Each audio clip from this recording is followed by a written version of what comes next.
qui dirige Madagascar ce mardi. Plus le président Radzoel, selon les députés malgaches.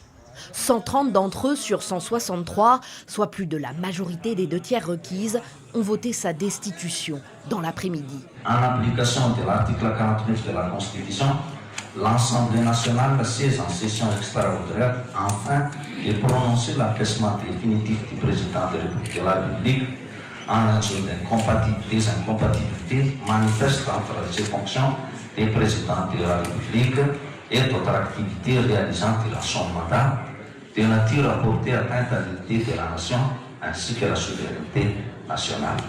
Une destitution illégale, selon Andry Rajoelina, qui continue de s'exprimer depuis son exil quelque part hors des frontières de son pays. Lundi soir, il écartait toute possibilité de démission dans un message vidéo. Ce mardi, il publie plusieurs communiqués mis en ligne sur les réseaux sociaux.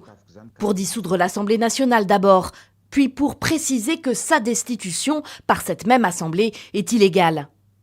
Mais un autre acteur s'est fait entendre ce mardi, le CAPSAT, l'unité militaire qui s'est ralliée au mouvement de contestation à Madagascar.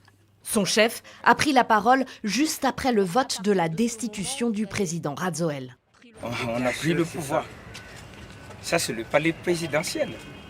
On dissout à partir d'aujourd'hui le Sénat, le HCC, la HCC, la HCJ et la HCDDED. L'Assemblée nationale, on la laisse travailler, continuer à travailler.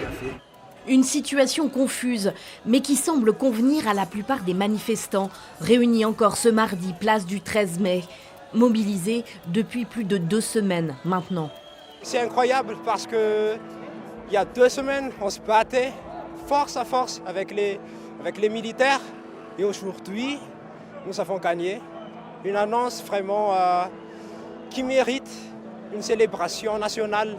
Une célébration nationale qui s'organise de manière spontanée dans la capitale. Après des jours de tension et de violence, au moins 22 personnes ont été tuées et plus d'100 blessées d'après un bilan de l'ONU pendant toute la période de manifestation.